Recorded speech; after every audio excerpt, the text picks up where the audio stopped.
I'm a feminist, but I saw some comedians on Facebook saying they were having to change their names to pseudonyms on Facebook to avoid creepy messages from guys who'd seen them perform and written them lascivious messages. And I thought, why doesn't that happen to me? I'm a feminist, but my favourite type of apples are called Pink Lady. Some of mine are quite short. Every time I buy one, I feel guilty. Oh, you feel why couldn't I prefer a really androgynous Brabant? Well, actually, are they all stereotypes? Because there's also Granny Smiths, which is a bit patronising as well, isn't it? Granny Smith. Is there one called a Jonathan Delicious? Is that just me? Have I made that up? Golden. There's a gold. Is it Golden Delicious? It's not Jonathan. I've made that up. I felt like there was maybe that was a guy I dated in high school. That's a joke. I didn't date anyone in high school. I'm a feminist, but I considered changing my Facebook name to a pseudonym so people would assume I was having problems receiving lascivious messages from guys who'd seen me on stage. If you are a guy, don't send me lascivious messages because you think I want them now. I mean, maybe just one or two. I'm a feminist, but I've noticed that sometimes when I'm trying to be liked, I make my voice a bit higher. Oh. I'm a feminist, but I'm currently growing my eyelashes and then now actually hitting the back of my glasses when I blink. I am growing my eyelashes. Can you see? Can you see how long they are? I'm growing them. Do you think I'm making this up? I'm growing my eyelashes. How do you... There's a serum. There's a serum. So they did before you trim them?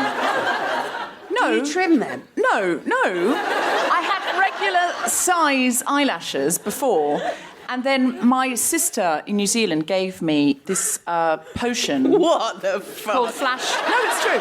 Called Flash Eyelash Serum. Now, it's quite expensive. I say my sister gave it to me. She took me to the very expensive makeup counter and told me what to buy. And I bought it. It's Flash Eyelash Serum, and you put it on every night. And a friend of my sister's, she was getting married, so she was doing it for her wedding, but she did it up too high, and eyelashes started growing out of the middle of her eyelids. I know. So she cut back. I'm a feminist, but I found the book Wolf Hall by Hilary Mantel too difficult. I didn't really find the book Wolf Hall too difficult, but I was prepared to say that I did to get a laugh.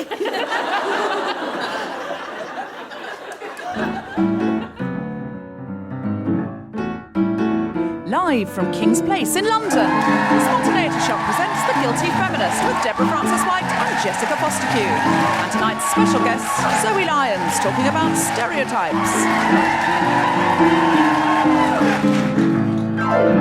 This is The Guilty Feminist, the podcast in which we explore our noble goals as 21st century feminists and the hypocrisies and insecurities which undermine them. So tonight we are talking about stereotypes. Yes. And stereotypes is something that I think we all live with all the time. We are all stereotyped, and we all stereotype others with our horrible, unconscious bias. But also I think there's, from what I've read about it, it looks like it's part of human nature to look for patterns, to quell our fear of the enormity. So are you saying we are biologically behaviour. designed to be bigoted? It looks like it from what I've read. Okay. All right, well, let's relax. Let's relax in. Let's chill out. Let's chill into our stereotypes in that case. What was your challenge? I wanted to look at how much stereotyping I do, and I wanted to be honest with myself. So I took a 5-day patch, and every time I met someone new, and by met I mean encountered, I just had a look at, after the fact, whether I made any generalisations about them, and then if I did, I had to think about why I felt the need to do that. And in quite sort of positive news, I think that in my day-to-day life, I am pretty good. And when I'm just using shops or just out and about or whatever, I think that I pretty much do take people at face value and don't do much stereotyping, except when I'm driving my car. And then I am a disgusting human being. I am an ageist, classist, BMWist, Yarisist, white vanist, cyclistist, teenagerist, nasty, angry fuck. I am not I'm very, very rageful in that space. I'm very short-tempered. And so, however considerate and progressive my conscious self is, in my root, at my core, in my amygdala, I am Brexit. Wow. And I'm ashamed. That's a serious fucking confessional there. You are the living embodiment of Brexit when behind a wheel. I am. No, I do understand what you mean. And I think it's because when you're driving, there's an anxiety, there's a fight or flight, because you actually could kill someone or be killed. So perhaps I think that justifies it a bit too much. Like, I think that it was put to me very well that the car is an extension of your personal space, and I agree that you are in this situation where there's this jeopardy, but not really driving around London. No, Most of my rage is because someone wasn't polite enough. Because they don't let you out, or they cut in front of you. Don't say thanks, or you're welcome. If everyone stops to say even thanks. If someone stopped to let me pass and I say thanks and they don't say you're welcome, I put the window down and go, you're welcome! Idiot. Honda Jazz. Of course you are in a Honda Jazz. So what are your secret stereotyping behaviours that have you discovered? What do you think about cyclists? What do you prejudge cyclists as like? Morally superior. Any cyclists in? Just go, yeah? Just cheer if you're morally superior. No, correct. They are. So they've lived up. Yeah, that's fine. So that's fine. Teenagers, what do you think about teenagers? Arrogant, don't care if they die. They don't seem to care if they die enough. They just stand in the road if they're it's always with mates. Okay, do you, and I'm going to put this out in this very tentative way, do you have any bias confirmations around women drivers? The room holds its breath. Yeah, I don't think, as a rule, that women with children in the car let enough people out of junctions. All right. Do we have any women in?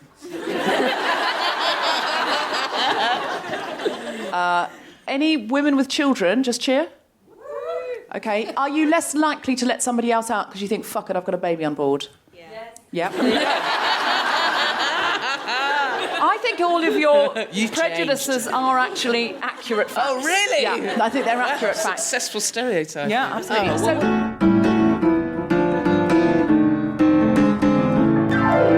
ladies and gentlemen, Jess Fostekew.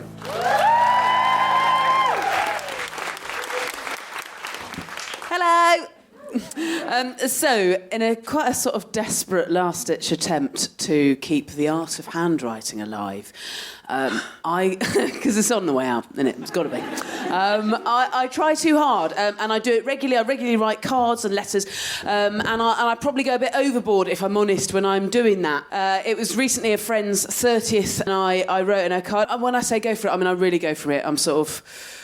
I'm hyperbolic, I'm pleonastic, I'm sort of periphrastic, grandiloquent, quite sort of verbose, wordy. And I went for it. It was something like, Sam, you should be so proud of everything you've already achieved. What an incredible amount you've done with your life. And you've got so much to look forward to. Everything in the last few years has astounded me. Also, I just want to thank you for being such an incredible friend. I don't know what I'd do without you in my life. I love you to bits. I love you to pieces. Jess, kiss, kiss, kiss. And then I gave it to my partner, Mikey, to write in. And he wrote, Mikey. And then above it, he wrote, I'd just like you as a friend.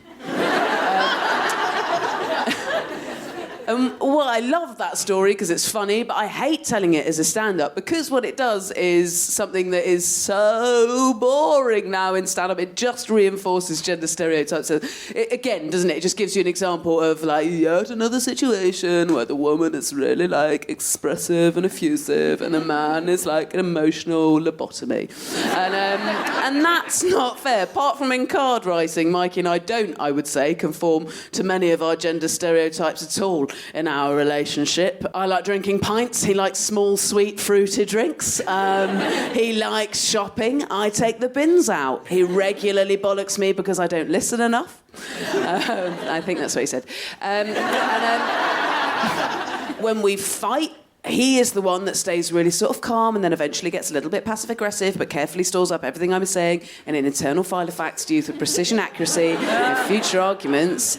And I lose my shit and smash up something in the house.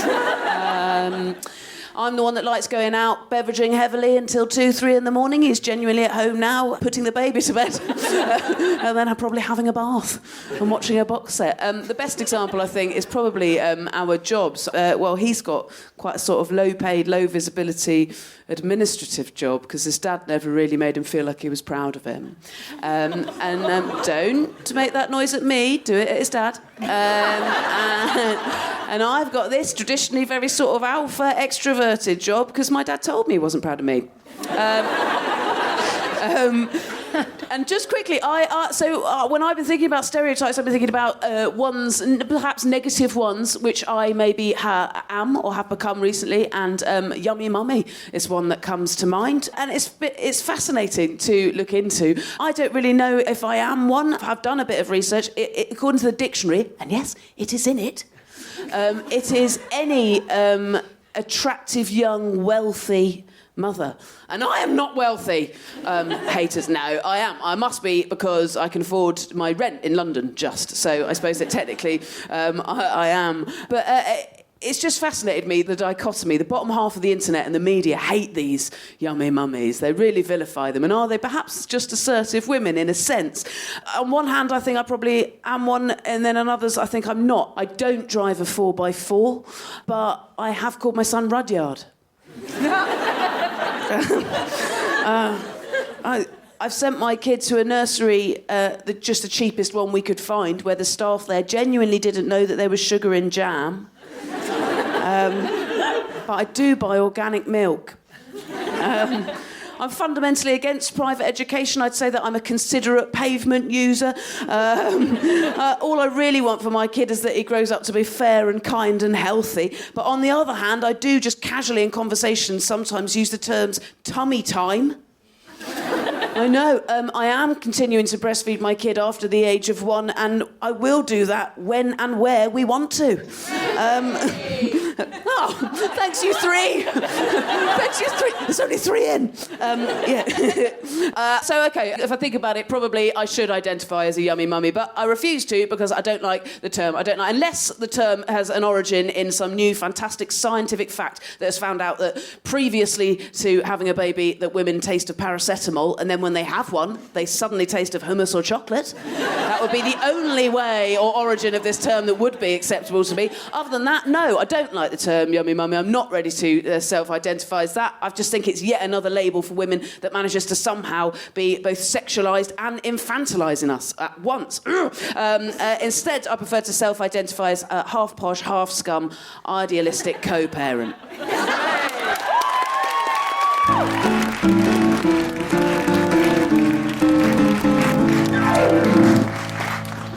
I've got some questions. Cool. I ran back. What is tummy time? So I love the idea of, like, how cave women wouldn't have given a fuck about this. But when your baby is tiny, you are now under pressure to put it on its tummy. Why? So that it ever learns to crawl. But we all learnt to crawl. Yeah, but most of us were put to sleep on our front, and now the rules are put to sleep on your back. Babies are learning to crawl much later because they're never on their fronts, so you have to do a little bit of tummy time every day. I mean, I know. Well, that's enough to put everyone here off having a baby who doesn't already have one. And the other thing is, I know your baby. Yeah. and I know him as Rudy. Is he really called Rudyard? Yes, a human person. He's called Rudyard, like Kipling. No, not after Kipling, just like the name. People are going to think it's Kipling. This There'll be whole people going, episode. Put the kid into care. This whole episode is not about stereotypes. It's now about the name Rudyard. I want to know about your challenge. Okay, so my challenge was, I was talking to a friend and she was telling me about somebody she was working with who was pigeonholed as a difficult woman and therefore stopped getting jobs. She was freelance. And she felt that what she was doing was being as outspoken and as unyielding as her male colleagues. And I thought, you know what, I avoid that all the time. I know that my desire to be nice and seem reasonable is paramount. And in fact, somebody I'm working with on a project at the moment, there's somebody else involved who's demanding something that's unreasonable, and she's just saying, absolutely not. And they said, well, I'm sure we can find a compromise. And I'm going, OK, yes, we'll find a compromise. She's like, why would we compromise? We don't need to compromise. There's no way to make us compromise, and they're asking for something unfair. And I'm like, yeah, but they've said the word compromise. So we need to do that now. And she's like, what? But why? They've come along and asked for an unfair thing. They don't have the cards. We've got the cards. So we're not giving them half our cards because they've said the word compromise. And I'm like, but they've said the word compromise. So I noticed that, and I think I don't want to be the difficult woman because I think you do get a different response from men who, oh, he doesn't take any prisoners. She's a bitch, right? So the other day I was doing a comedy gig, and I thought the next time I see an opportunity to be a difficult woman, where I think it is reasonable to be a difficult woman, and I'm not doing it to be mean, I'm going to accept the mantle of difficult woman and stand up for what's right. So I went to do a comedy gig, and the compere of the gig I was the first act on, and he did a whole thing about, he was saying to women in the audience, do you need to buy any furniture? I can show you where you can buy some nice furniture. Now, does anyone understand this reference? Definitely the compere of the gig. Yeah. Not just a furniture salesman that's... Oh, no. He was saying it because... does anyone understand this reference? Do you know who it is to reference to? It's a reference to Donald Trump, who on that tape said, I kept telling her I knew where to buy furniture. Oh. Okay. So, and then he said, the thing is, people are going on about Trump. Yeah, and I'm sure he's not a nice guy, whatever. But it is just what men say. That is just how men talk. And he said, you... Good noise. Someone let some bees off. Yeah, no, absolutely. He said, you see something you want, you see something beautiful, and you just go for it. And he kept saying something. And then he did a long apology for Trump, and then he went, and now Deborah Frances-White. So I came out onto the stage, and normally I'd just be like, oh, ha, ha, ha, and do my set. And I just thought, fuck this. It's his gig. He's booked me for the gig. He's paying me to be here. But I'm sorry, I'm going to have to risk being the stereotype of the difficult woman.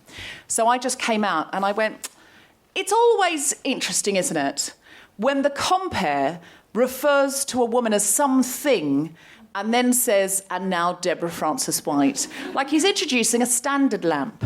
Who am I kidding? I'm not thin enough to be a standard lamp. A slimline dishwasher. And the audience loved it. And I went through, and you could see his kind of face, that he was like, oh. And I said, no, my whole set is going to be a deconstruction of everything you've just said.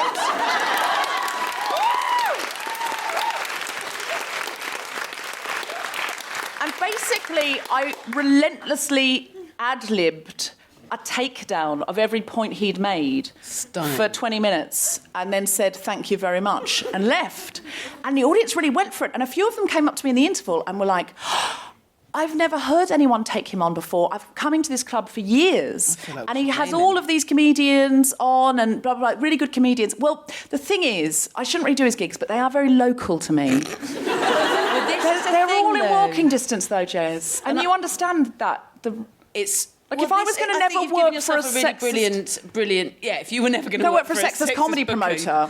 Just doing that one gig there, though. It's really tricky. Like, if you're going to not work for any club where there's sexism, you're not going to work anywhere where they're going to say, and now we've got a woman one next, but she's all right, she's funny, I've already heard her, don't worry.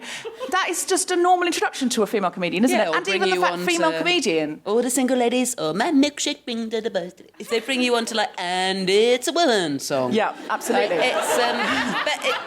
But even then, it's really hard to go like, oh, they brought on a woman to the woman song, like, and and then. Even if the audience get it, then you're running the risk of them going, well, do you know what? I won't book her again. Absolutely. There's loads of funny people I could be booking. If she's going to be difficult, maybe I won't book her again. And you have to go, OK, then don't. So we'll make a place where this will stop happening. Exactly. Well, we have made such a place. It's here. But I was thinking, oh, God, what's he going to say? And he came up and he went, oh, you were so funny. And he paid me and said, you were just so fantastic. And I was like, I just thought, is he not going to say anything? Is he not going to say anything? I thought, oh, he's going to have a go at me and say, this is my club, that was really rude. But in fact, he just said, that was absolutely brilliant. And then the next day he rang me up and said, do you want to do this corporate gig? It's 500 quid. And I was like, I'm going to be a difficult fucking woman more often. Yeah, you say, yeah, for 600 quid, and if you introduce me with that same shit.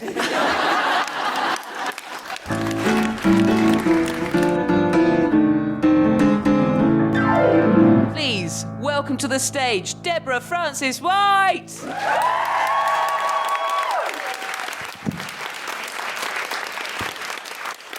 So, this story that I'm going to tell you, I believe, either plays into or directly contravenes every stereotype it deals with. So, firstly, I was a nanny. Now, when I tell you this, what you need to take into account is that I was on my gap year, so I was quite young, and the children were already proper children, they weren't babies. So I need you to take that into account when I tell you that one of the people I nannied for recently got married. I don't want you to stereotype me age-wise, is what I'm saying. So Emma got married, and because I am her nanny, and I'm still her nanny, effectively, I was asked to organise her hen night. Now, I've organised a lot of parties for Emma in the past, but most of them were more jelly and pass the parcel themed. This was the first one which had adult content. But she said to me, no, you just really know me, please organise my hen night. So I decided that the theme should be all of the movies and television shows that she had loved as she was growing up that had romantic themes. So we did the dance from Dirty Dancing, we had a dance instructor, we all lifted her up. We made a trailer of Titanic with her fiancé playing the Leonardo DiCaprio part. But what I decided that this day would not be okay without was her biggest ever pin-up crush. And that was the Colin Firth Mr. Darcy from Pride and Prejudice, now dating her era very, very accurately. So I decided that as this day wore on and we'd go into the next theme and the next theme, we would all put on bonnets and sort of Jane Austen dresses, and we'd be standing around having cups of tea, making Austen-like pleasant conversation. And at that point, Mr. Darcy would come through the door, have some interaction, and then turn into, and this is where it's good, a Mr. Darcy stripper. Because I know what I'm doing, guys, and I can nanny for the over 21s. Now, I don't know if you've ever tried to hire a Mr. Darcy stripper. Not easy. Not easy, gang. I'll be honest with you. Harder than anyone would think. So the first thing I did was I rang around just stripping companies. You can find them on Google. And I rang up and I'd say, oh, hello, you hire strippers out. Yes, you do strippers. And I've never hired a stripper before. I've never done this before. Oh, organising a hen night. Oh, gosh, organising a hen night. Is there any chance that you could send a stripper to this hen night dressed as Mr. Darcy? Now, this got some very odd reactions.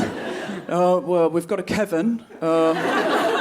We've got a Sarjeev. We don't have a Darcy. Right? No. Mr. Darcy is a character. So I rang around. Nobody knew. No one seemed very interested. And then finally, I made this call, and a man answered the phone, and he went, "Hello, dream men." And I said, oh, gosh, OK, I've got what I believe is a rather unusual request. I was wondering if you would have such a thing as a Mr. Darcy stripper. And he went, oh, the Darcy request. It always causes trouble. And I went, oh, so you've had this before? He said, oh, yeah, back in the 90s. That's all we ever got, every other weekend. Mr. Darcy here, Mr. Darcy there. Then there was a brief revival during the Keira Knightley era. But we haven't had anything since then. I said, why does it always cause trouble? He said, well, it's very difficult for them to get out of the breeches in a sexy fashion. They have to get them specially made. He said, I can ask around for you, but I wouldn't hold out any hope. And you know what? You can book someone from another agency and they'll tell you they're sending you Mr. Darcy, but on the night they'll send you a black man in a fireman's uniform and there'll be nothing you can do.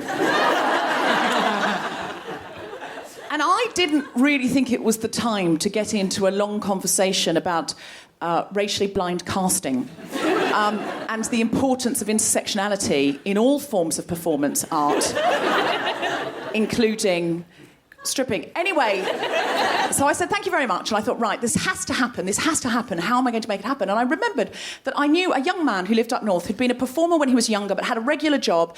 He was gay, so I thought that seemed sort of slightly less exploitative to pay him to strip for women. Does that make sense to you? Do you know what I mean by that? Yeah. And I knew he does brilliant dances, and so I phoned him and said, would you like to do this? And he said, oh, brilliant. Yeah. I said, I'll pay you well. He said, yeah, I'll come down for the weekend. It'll be great. I'll see all my London mates. He said, it'll be really fun for me to design a dance routine. And we decided when he ripped the breeches off, which he was having specially made, underneath would be long johns of the same length. So the gag would be you never saw any more. So on the night, we're standing around in bonnets with cups of tea, saying, oh, terribly inclement weather, with fans, in a drawing room. And in through the door comes Dan. I'm using his real name because I tweeted him and said, is it all right to use your real name? And he never got back to me. So Dan comes through the door in breeches, riding boots, and a white frilly shirt that is wet stuck to his body, as if he has just climbed out of a lake.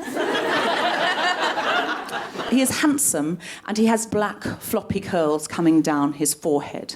The noise that the young women in that room made, who were not expecting this, was nothing I'd heard come out of human mouths before.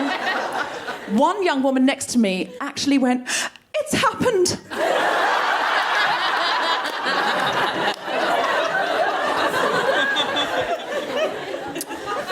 He came in and he played the full scene with Emma that is in the actual television show of Darcy bumping into Elizabeth Bennet out of the lake. We had cue cards so she knew her lines. But then eventually he said, I hear, Miss Bennet, that you have taken a turn around the pump room with Mr. Jagger. And she said, oh, I know nothing of this. And he said, no, I understand Mr. Jagger is a wonderful dancer, but I have something to tell you. And then Moves Like Jagger came on the stereo. And he did the most incredible dance and the most seductive strip that I have ever seen. And the women in the room were just, like, hysterical. And it was just so incredibly wonderful. And he was just brilliant and beautiful, and it was perfect. And then at the end, he hung around for some drinks. It was sweet. And Emma said, oh, you're just wonderful. So you're an actor, one of Deborah's actors friends. He said, no. She said, how do you know Deborah? And he went, oh, she used to babysit for me.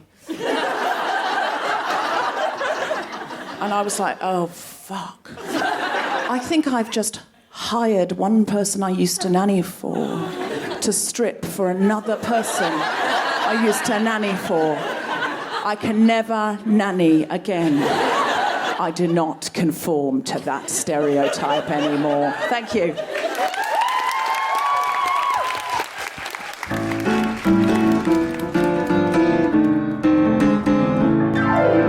Ladies and gentlemen, would you like to meet our wonderful guest? She is one of the most extraordinary comedians working in the United Kingdom today. Put your hands together and make general woohooing noises for Zoe Lyons!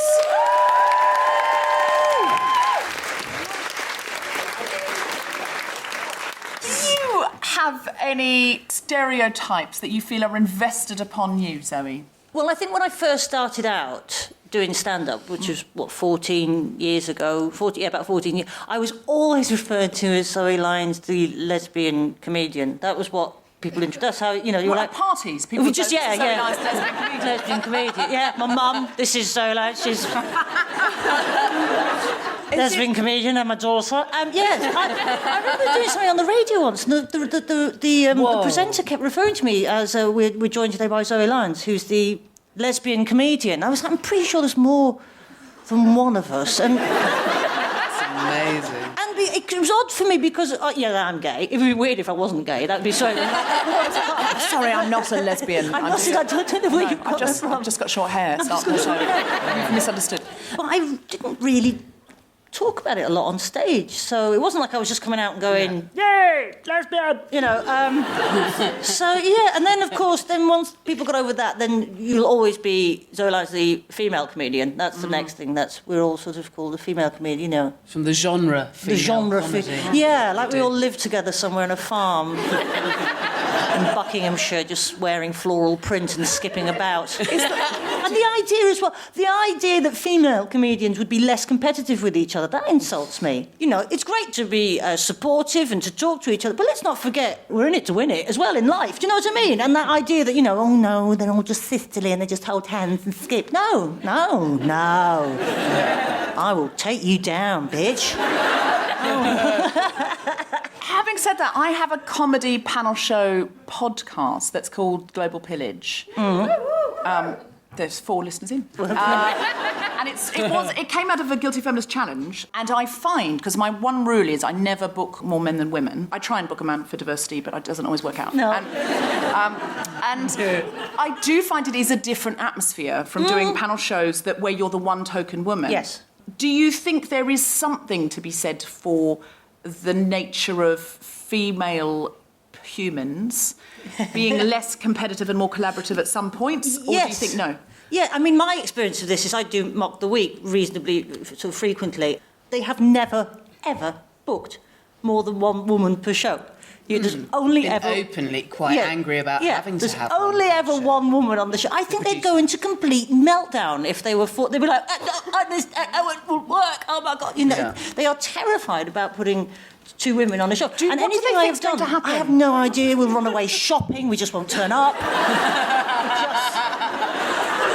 Just start crying. I don't know. I genuinely don't know. What will they say when they've said all of the 5 women's jokes? Yeah, and it is an interesting.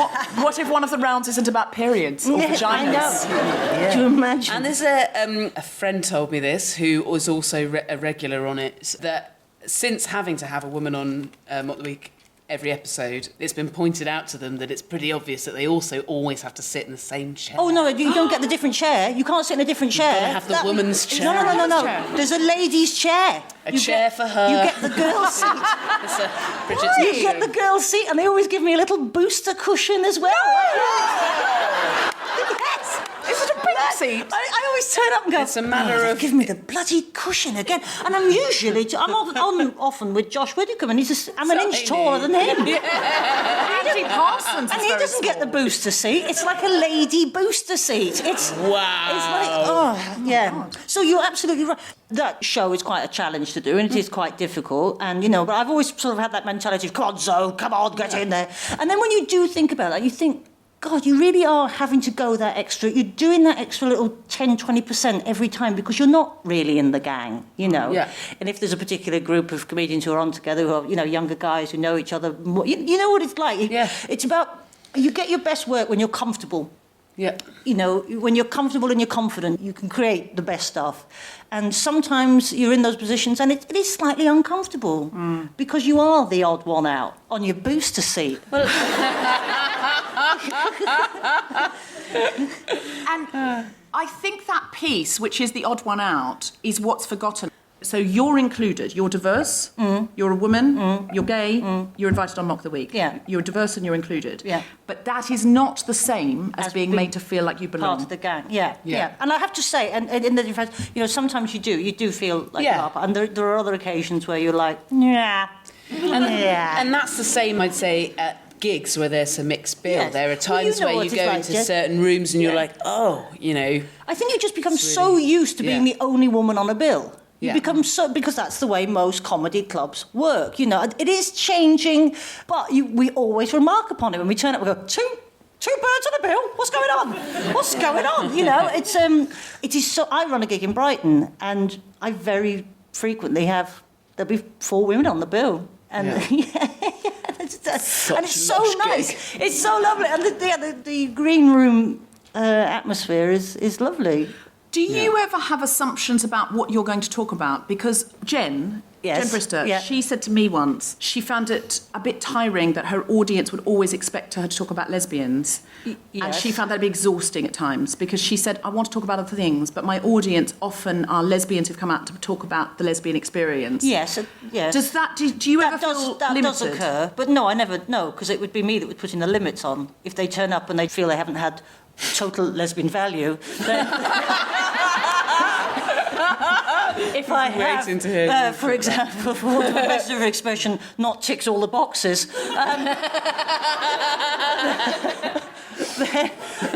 then they won't return. No, I never put pressure on myself to properly gay it up. I talk about whatever I want to talk about. Sometimes I talk about my private life and my wife and that sort of thing, but I don't feel a need to be all things to all gay women. Do you ever do gigs, or are you ever performing situations where you think, I probably shouldn't talk about that here? There are occasions where I think, I won't do my breastfeeding bit here. Yeah, you know what it's like. You walk into a gig, you get very good at... It's very animalistic, isn't it? You walk into a gig and you sniff it. And you have a little look around, you go, yeah.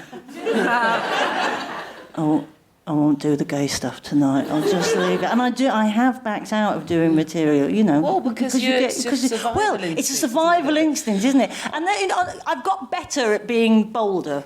I think when you're first starting out as a comedian, your number one thing is, please let them like me, please let them like me, I want them to like me, I want them to like me. So you give them as little as possible for them not to like you. Because you're constantly learning and you're growing how to be confident on stage, you know. Totally. I think that's relevant for all jobs as well, and it ties into your challenge as well earlier, Deborah, but that thing about being assertive and leaning in and demanding and difficult and being likeable, because that also gets you on. Yes. In work. So it's drawing that line. It's just so much harder for women when, if you are like, no, I deserve this, I'm going to sit in the other chair, then, do you know what I mean? What would happen if you said, I want to sit in the different chair on the week? It wouldn't happen, Deborah. It wouldn't happen. They would go into total meltdown. If you... What? But see, that... You what?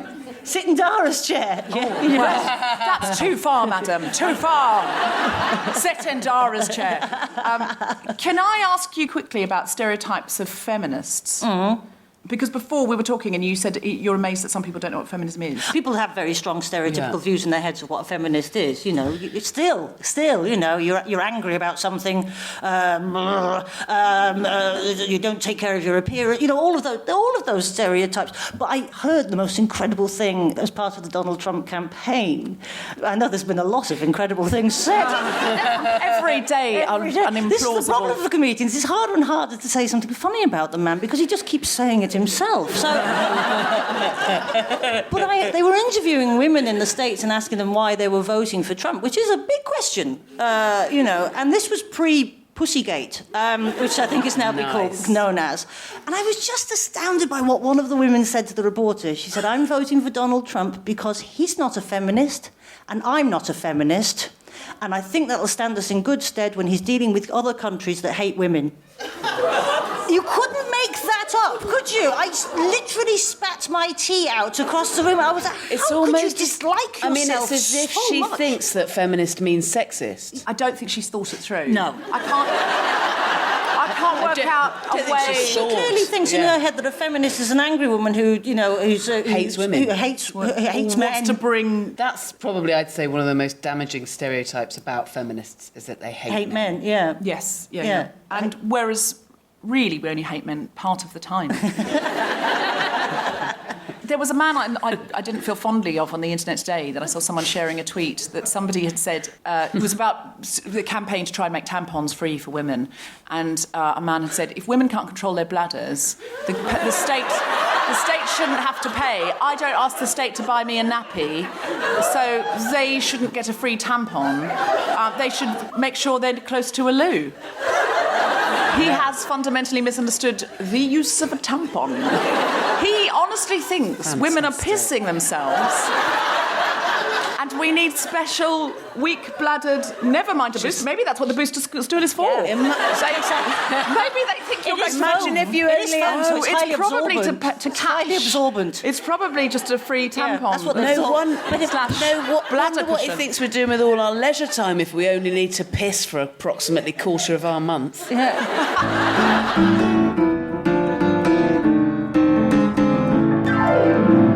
Any questions? Yes, there's a person, a human person there in the second row.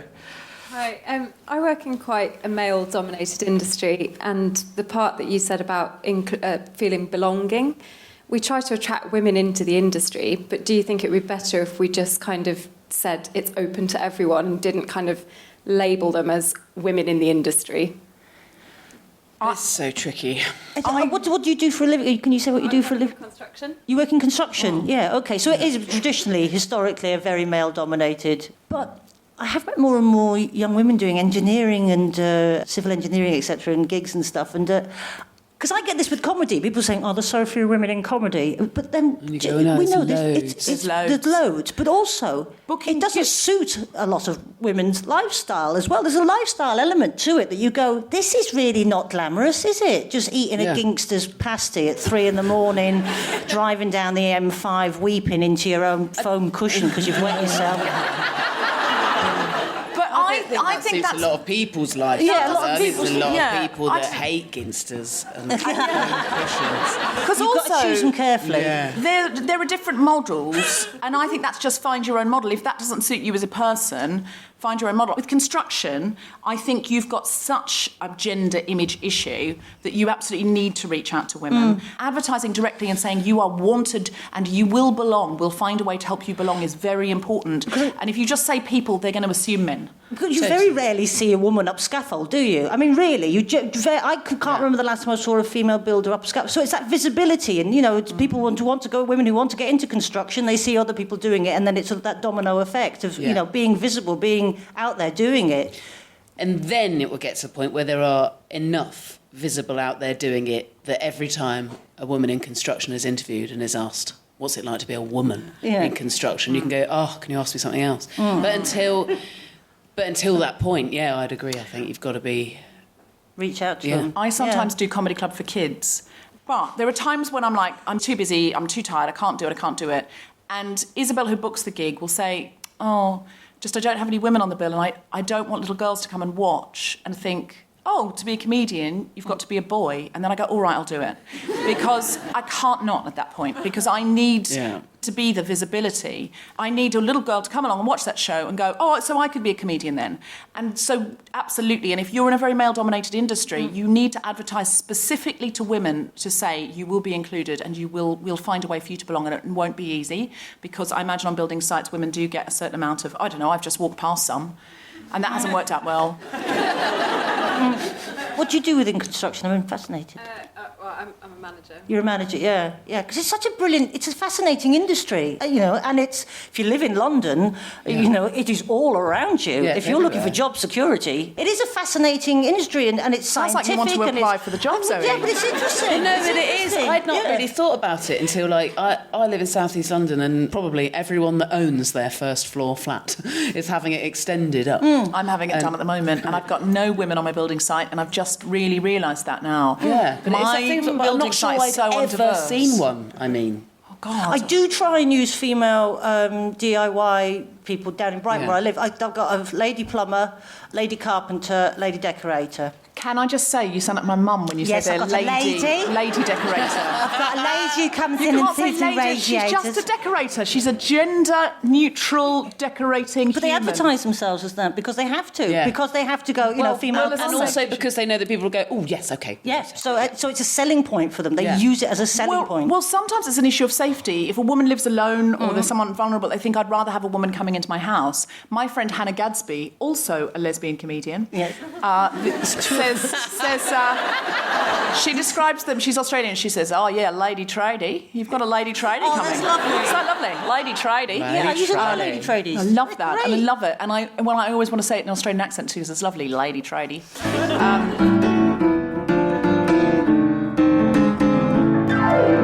A huge round of applause for our wonderful guest, Zoe Lyons.